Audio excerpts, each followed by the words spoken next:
Hello friends, we are going to make a drunken fruit treat that is going to be whipped with whipped cream. It's going to be so delicious. It's drunken raspberries and cream, baby. All right, this is Nancy. Say hello to everybody. Hey team. Friends, this is my friend.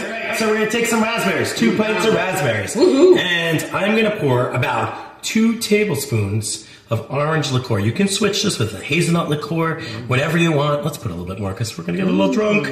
All right, so smash it up. So you want to go like this, ready? You want to really smash it up. Very smash. Just like that. Go ahead, smash it up. Smash it up. And pour that right into there gently. I'm going to take this out though first. Voila. There we go. All right, I'm going to pour that right in there. Good, just like that. Drop it all in. Ah, it's so awesome. All right, and then all I'm going to do is just gently fold it in. This is actually called Fool. What do you think, Nance? Doesn't that look good? It looks delicious. Oh my God. It smells even better. Oh, and it's alcoholic-y. All right, and then what I do is just take it and put it right in here. This dessert couldn't get any easier. I'm just gonna take this beautiful dessert. I like to just present it just like that. All right, Nancy, make it rain some almonds. You can use gingerbread cookies, you can use chocolate chip cookies, you can use anything you want to put on top. I happen to like the almonds because it's a nice crunch, but you can use cookies. And I'm gonna put some of these on here so that they know there's raspberries in it.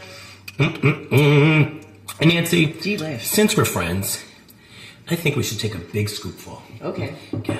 Here you go. Here we go too. Oh my God, that's so good. When you taste the orange swirling in with the cream. Here you go, baby. Try it. Drunken berries and cream. All right. Good, right? Delicious. Oh my God, have some more.